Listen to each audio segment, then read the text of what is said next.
येणारं राज्याचं अर्थसंकल्पीय अधिवेशन 23 फेब्रुवारी पासून सुरू होत आहे आणि याच अर्थसंकल्पीय अधिवेशनामध्ये शेतकऱ्यांना गोड बातमी मिळणार आहे। शेतकऱ्यांना काय मिळणार याचबरोबर या अपडेट मध्ये आणि याच अर्थसंकल्पीय अधिवेशनामध्ये शेतकऱ्यांसाठी सरकार कोणकोणते निर्णय घेणार आहे आणि हे निर्णय घेतल्यावर कोणकोणत्या तारखेपासून कसे पैसे शेतकऱ्यांच्या खात्यामध्ये येणार आहेत या संदर्भात थोडक्यात अपडेट घेण्याचा प्रयत्न करणार आहोत।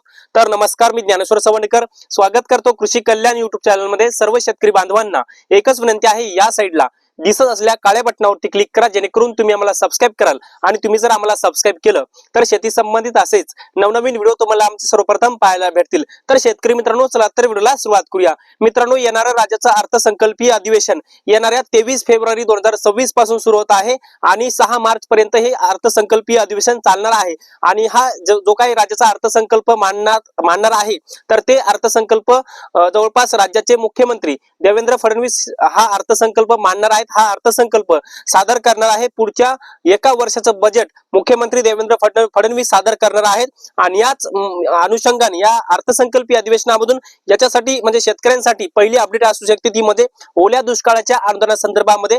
कारण की शेतकरी मित्रांनो, तुम्हाला माहितीच आहे की राज्य सरकारच्या माध्यमातून मागच्या हिवाळी अधिवेशनामध्ये केंद्र सरकारकडे 3 वेगवेगळे प्रस्ताव दुष्काळाचे पाठवले होते, ओल्या दुष्काळाचे पाठवले होते, ज्याच्यामध्ये 27 नोव्हेंबर, 1 डिसेंबर आणि 5 डिसेंबर असे 3 प्रस्ताव केंद्राला पाठवले होते आणि केंद्रीय कृषी मंत्र्यांनी हे सगळे प्रस्ताव मान्य केल्याची माहिती सुद्धा कृषी मंत्र्यांनी मागच्या अधिवेशनामध्ये दिली होती आणि 29,000 कोटींचे जे काही जी निधी होता तो मंजूर केला असल्याची माहिती दिली होती। त्यानंतर आता मागच्या 7 फेब्रुवारी पासून किंवा 9 फेब्रुवारी पासून महाराष्ट्रामध्ये केंद्राचे एक पथक पाहणी करत आहे आणि याच ओल्या दुष्काळ संदर्भामध्ये शेतकऱ्यांसाठी एक अत्यंत आनंदाची बातमी या अर्थसंकल्पीय अधिवेशनाच्या माध्यमातून दिली जाऊ शकते आणि एक वेगळं पॅकेज शेतकऱ्यांना ओल्या दुष्काळाचं मिळू शकतं।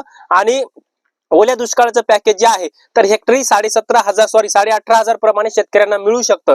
कारण की ओला दुष्काळ जर पाहायला गेलं तर ज्या जिल्ह्यांची अंतिम आणेवारी 50 पैशापेक्षा कमी असते किंवा त्या जिल्ह्यामध्ये ओला दुष्काळ लागू होत असतो आणि त्या जिल्ह्यातील शेतकऱ्यांना वेगवेगळ्या सवलती मिळत असतात। आता सवलती कोणत्या मिळणार की शेतकऱ्यांच्या विद्यार्थ्यांच्या शिक्षणामध्ये 50% सवलत असेल, याचबरोबर शेतसारा वसुलीला स्थगिती असेल किंवा याचबरोबर वीज बिल माफी असेल किंवा शेतकऱ्यांना हे आर्थिक अनुदान असेल, ह्या सगळ्या सवलती शेतकऱ्यांना मिळत असतात। परंतु या अर्थसंकल्पीय अधिवेशनामध्ये ओल्या दुष्काळ संदर्भामध्ये मोठा निर्णय होण्याची शक्यता आहे।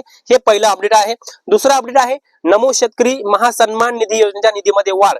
मित्रांनो, आपण जर पाहिलंच आहे की 24 फेब्रुवारी 2025 रोजी मुख्यमंत्री देवेंद्र फडणवीस यांच्या माध्यमातून एक घोषणा करण्यात आली होती। त्यांच्या माध्यमातून सांगण्यात आलेलं होतं एका भाषणामध्ये, आम्ही नमो शेतकरी योजनेअंतर्गत निधीमध्ये वाढ करणार आहोत आणि 6,000 रुपयाऐवजी 9,000 रुपये शेतकऱ्यांना वार्षिक देणार आहोत, अशी घोषणाच मुख्यमंत्र्यांनी केली होती।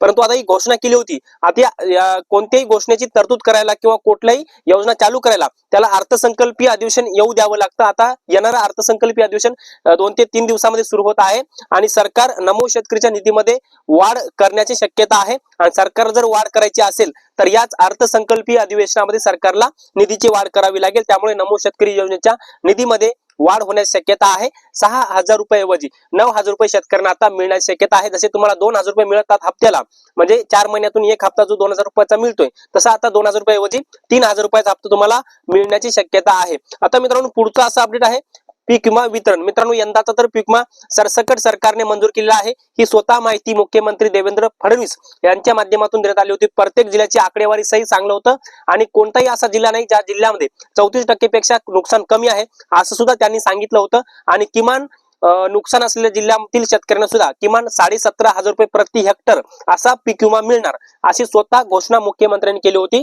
आणि आता याच घोषणेची अंमलबजावणी असेल किंवा पीक विम्याच्या वितरणाच्या बाबतची संपूर्ण माहिती असेल तर याच अर्थसंकल्पामधून मिळू शकते। कारण की विरोधही या पीक विम्याच्या प्रश्नावर आक्रमक होतील आणि सरकारला या प्रश्नावर उत्तर देऊन पीक विम्याचा मार्ग यंदाचा जो सरसकटचा आहे तर तो मोकळा होऊ शकतो। याचबरोबर मित्रांनो, पुढचा असा अपडेट आहे शेतकऱ्यांना कल्याणकारी योजना। मित्रांनो, आपण जर पाहिलंच आहे की शेतकऱ्यांना विविध कल्याणकारी योजना राबवल्या जात आहेत आणि कल्याणकारी योजनांच्या माध्यमातून आता या अर्थसंकल्पामध्ये कल्याणकारी योजनेच्या अंतर्गत शेतकऱ्यांना कोणता फायदा होऊ शकतो हे सुद्धा बघणं महत्वाचं आहे आणि शेतकऱ्यांसाठी कोणती नवीन योजना या अर्थसंकल्पामधून सरकार आणू शकतं याकडेही बघणं खूपच महत्वाचं आहे. तर मित्रांनो, पुढचं अपडेट आहे मुख्यमंत्री माझी लाडकी बहीण योजनेसंदर्भामधलं. मित्रांनो, तुम्हाला तर माहितच आहे की निवडणुकीच्या कालखंडामध्ये राज्य सरकारने मुख्यमंत्री माझी लाडकी बहीण योजना सुरू केली होती आणि त्याच योजनेच्या निधीमध्ये वाढ करण्याबाबतही पुन्हा सरकारने घोषणा केली होती. सरकारने सांगितलं होतं की जसं आम्ही मुख्यमंत्री माझी लाडकी बहीण योजनेअंतर्गत राज्यातल्या पात्र महिलांना आम्ही महिन्याला 1,500 रुपये जो देतोय, तर त्याच्यामध्ये 1,500 रुपये ऐवजी आम्ही 2,100 रुपयाची वाढ करू. आता मित्रांनो, याच्यामध्ये जर कोणत्याही योजनेच्या निधीमध्ये वाढ करायची असेल तर त्याला अर्थसंकल्पीय अधिवेशन लागतं. अर्थसंकल्पीय अधिवेशनामध्ये याचा एक GR काढून त्याची तरतूद करावी लागते. त्यामुळे मित्रांनो, आता राज्याचा अर्थसंकल्प आता पुढच्या 1 वर्षाचा 2 दिवसामध्ये मांडला जाणार आहे आणि याच अर्थसंकल्पीय अधिवेशनामध्ये राज्यातल्या ज्या महिला आहेत, ज्या मुख्यमंत्री माझी लाडकी बहीण योजनेअंतर्गत ज्या महिला पात्र, ज्या की जवळपास 1,90,00,000 महिला आहेत आणि या महिलांना एक सरकार या अर्थसंकल्पाच्या माध्यमातून अत्यंत आनंदाची बातमी देऊ शकतं. या बजेटच्या माध्यमातून सरकार या लाडकी बहीण योजनेअंतर्गत 1,500 रुपये ऐवजी 2,100 रुपयाचा हप्ता सरकार करू शकतं. याचबरोबर मागे एक बातमी आलेली होती ज्याच्यामध्ये सांगितलं होतं की मुख्यमंत्री माझी लाडकी बहीण योजनेअंतर्गत 30 लाख महिला अपात्र केलेल्या आहेत. आता त्यांच्या अपात्रतेची कारण सुद्धा सरकारने सांगितली होती की काही बोगस लाभार्थी आहेत, याचबरोबर काही वयस्कर महिला ज्यांचं 65 वयापेक्षा वय जास्त आहे अशा महिलांना अपात्र केलेलं आहे. म्हणजे असे बरेच सारे कारण सांगितले होते.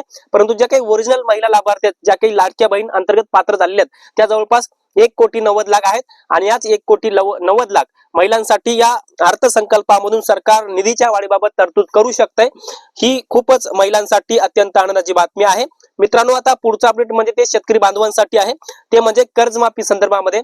मित्रांनो, कुठल्याही योजनेत परत सांगतो, कुठल्याही योजनेची तरतूद अंमलबजावणी करायची असेल तर अर्थसंकल्पामध्ये निधीची तरतूद करणं महत्वाचं असतं आणि पुरवणी मागणीद्वारे तो निधी सुद्धा सादर करणं महत्वाचं असतो. त्यामुळे आता सरकारने तर सांगितलं की आम्ही शेतकऱ्यांची कर्जमाफी करणार आहोत आणि याच अर्थसंकल्पामध्ये सरकारला जर कर्जमाफी करायची असेल तर याच अर्थसंकल्पामध्ये त्याची तरतूद करावी लागेल आणि या कर्जमाफीसाठी जो काही निधी लागणार आहे त्याची सुद्धा तरतूद करावी लागेल. किती शेतकरी पात्र, म्हणजे सगळी कर्जमाफीची माहिती सरकारला याच अर्थसंकल्पामध्ये द्यावी लागेल. जरी तुम्ही मार्च एप्रिल मध्ये जरी कर्जमाफी करतो म्हणले तरी करता येते, परंतु या अर्थसंकल्पामध्ये त्याची तरतूद करणं, त्याच्या निधीसाठी तरतूद करणं महत्वाचं असतं. त्यामुळे जी काही कर्जमाफीसाठी सरकारने समिती जी काही गठीत केलेली आहे, या समितीने जे काही अगोदर जे अहवाल दिला होता त्या अहवालामध्ये सांगलेलं आहे की 24,70,000 शेतकरी थकीत आहेत आणि या शेतकऱ्यांकडे बँकांचं 37,000 कोटींचं कर्ज थकीत आहे आणि हीच 37,000 कोटींची तरतूद या अर्थसंकल्पामध्ये राज्य सरकारला करावी लागेल. याचबरोबर आता ह्या सगळ्या ज्या काही कल्याणकारी योजना किंवा शेतकऱ्यांसंदर्भामध्ये योजना, तर जे काही सगळं जे आहे तर या अर्थसंकल्पामध्ये सरकारला तरतूद करावी लागेल आणि राज्याचं अर्थसंकल्पीय अधिवेशन 23 फेब्रुवारी पासून ते 6 मार्च पर्यंत चालणार आहे आणि हा अर्थसंकल्प मुख्यमंत्री देवेंद्र फडणवीस हे मांडणार आहेत. कारण की अजितदादांमुळे हा अर्थसंकल्प आता हे मुख्यमंत्री देवेंद्र फडणवीस हे मांडणार आहेत. त्यामुळे ही शेतकऱ्यांना अत्यंत महत्वाची बातमी असू शकते या अर्थसंकल्पाच्या माध्यमातून. त्यामुळे ह्या सगळ्या ज्या काही योजना आहेत त्या योजनेअंतर्गत सरकार या आणखीन काय निधीची वाढ करते का या अर्थसंकल्पामध्ये, ते सुद्धा पाहण्यासारखं आहे. परंतु तुम्हाला काय वाटतं, सरकार या अर्थसंकल्पामध्ये शेतकऱ्यांसाठी काही घेऊन येईल का? शेतकऱ्यांना या अर्थसंकल्पामध्ये काही मिळू शकतं का? तुम्हाला काय वाटतं हे कमेंट्स मध्ये नक्की कळवा आणि व्हिडिओ जर आवडला असेल तर एक लाईक करा. प्रत्येक शेतकरी बांधवांपर्यंत महत्वाची अशी माहिती शेअर करा. तर मित्रांनो, या माहितीसह मी तुर्तास इथेच थांबतो. तोपर्यंत आपल्या सर्वांचे मनापासून धन्यवाद.